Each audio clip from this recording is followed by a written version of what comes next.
In late July 2022, violent protests erupted in the Eastern Democratic Republic of Congo, killing 36 people including 4 UN peacekeepers.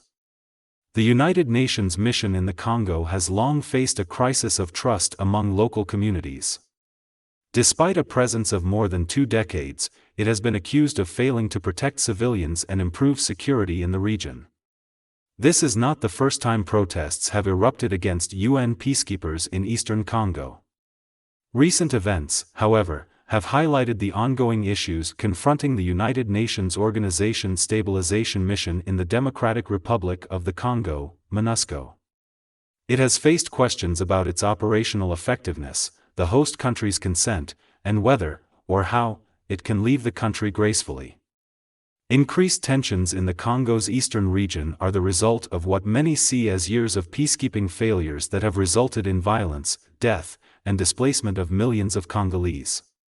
There has been much written about the dangers of so-called stabilization approaches to peacekeeping.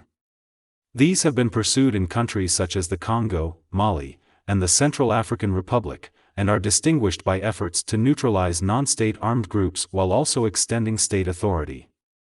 Both the UN and the African Union are increasingly referencing stabilization approaches in policy dialogue and mission mandates.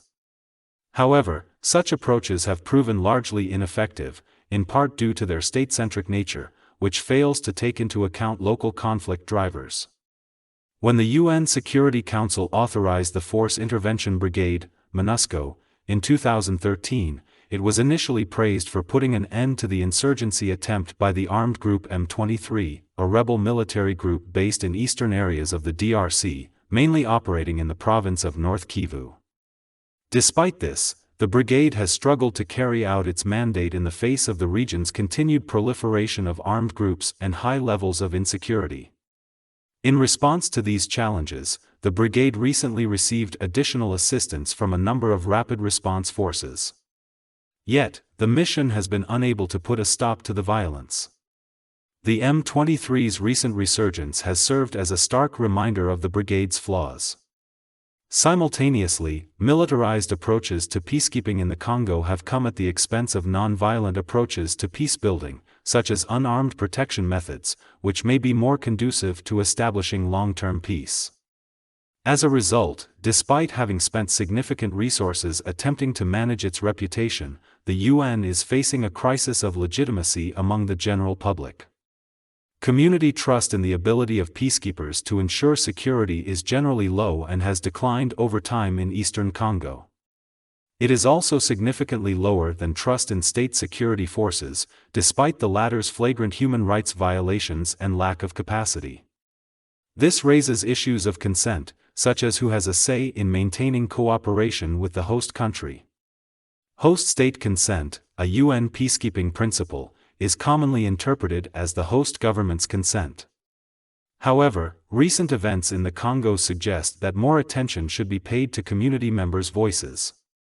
While the UN recognizes the importance of maintaining trust with local communities, it is unclear how it can, or should, respond if those relationships deteriorate beyond repair, as they may now.